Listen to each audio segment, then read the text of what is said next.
Hello friends, তোমাদের একটা hair cut শেখাচ্ছি, সেটা হচ্ছে স্টেপস কাট। এই যে নায়িকা বসে আছে, এ দুদিন পরপরই আসবে হেয়ার কাটতে আর আমাকে জ্বালাতে। দেখে নিয়েছো ফার্স্ট কীরকম করলাম, সেকেন্ড পার্টিং নামাচ্ছি, খুব শর্ট 5 মিনিটে কেটে দেবো। 5 মিনিটে আজে বাজে করে কেটে দেবো। তুই কিছুই বলছিস না, আমি আজে বাজে করে কেটে দেবো বলছি। এই কি মুখে কি এসে দিয়েছিস নাকি? তাই কেটে দাও, তাই কেটে দাও। লাড্ডু দিয়েছিস? যেভাবে কেটে দেবে এতগুলো পার্লার ছেড়ে আমার কাছে আসবি আজ এভাবে ভালোভাবে কাটানো বলে আসছি। কেন? এত সুন্দর সুন্দর পার্লার সব করেছে, কত সুন্দর সুন্দর। আমি তো ভালো কিছুই লাগে না। কাজ পারি না, করতে ভালো লাগে না। আমি তো কিছু কাজ পারি না। যেটুকু পারো সেটাই ভালো।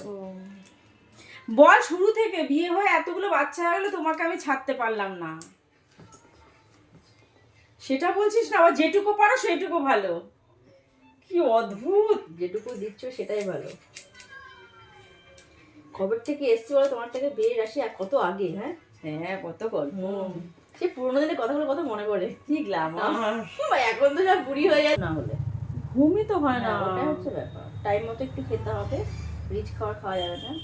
ঘুমই তো হয় না, এই ঘুমেরই তো বিশাল সমস্যা। ঘুম যার ভালো তার সব ভালো, ঘুম নেই যার তার পোড়া কপাল, বুঝেছো?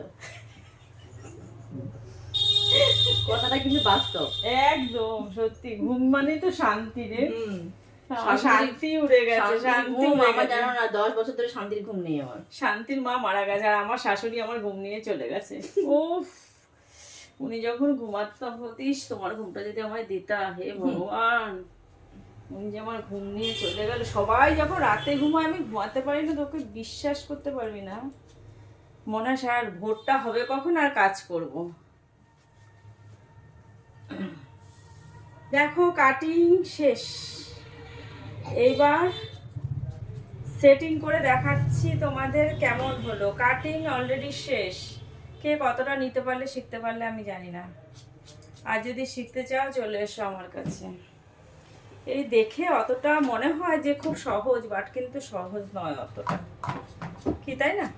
দেখে সব জিনিসই মনে হয় সহজ। দূরের থেকে ঘাসকে মনে হয় ঘন, কিন্তু কাছে গেলেই একদম ফাঁকা ফাঁকা।